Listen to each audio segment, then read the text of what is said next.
আসসালামু আলাইকুম, সবাই তো ভালো আছেন?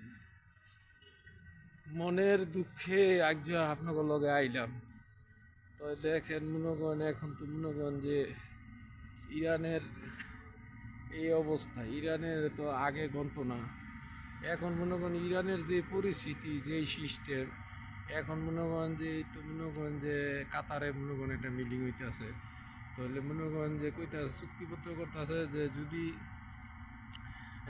ইরানের পারমাণবিক পায়, অনুমতি পায়, তাহলে ইসরায়েলের অনুমতি দিতে হইব যে ইরান পারমাণবিকের মালিক হইব। তো মনে করেন কালকা এই মনে করেন দু একদিনের মধ্যে আজকা মনে হয় এমনি নর্মাল মিটিং হইতে আছে।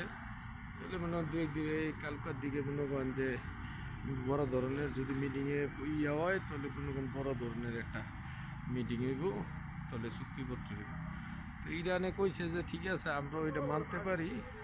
তাহলে যদি মনে করেন যে ফিলিস্তিনি মনে করেন, যদি ফিলিস্তিনিরে মনে করেন যে তারা স্বাধীন রাষ্ট্র হিসাবে ঘোষণা করে, তাগো দেশ সেই হিসাবে তারা, তাগো পুলিশ, তাগো সব কিছু, তাগো কাজকর্ম, তাগো যেভাবে প্রশাসক সাজাইতে হয়, ইলেকশন হইব, ইলেকশনে যাই পাশ করবো হ্যাঁ ক্ষমতায় বইব।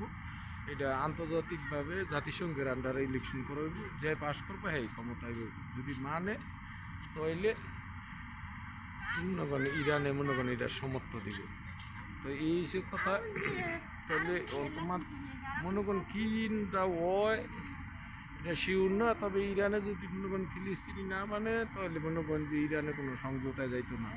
তো সবাই দোয়া করেন যে ইরানে যে মনে করেন এটা স্বয়ংসম্পূর্ণ আল্লাহ যে ফিলিস্তিনিরে মুক্ত করে। এই ফিলিস্তিনিরা জীবনটা বৈরত্য কষ্ট করতেছে, তো কষ্টের ফলটা যে আল্লাহ আজ রমজান মাস, সবাই দোয়া করেন। দয়া করলে আল্লাহ মনে করেন রমজান মাসের কথা আল্লাহ রাখে। তো ভালো থাকেন সবাই, আল্লাহ হাফেজ।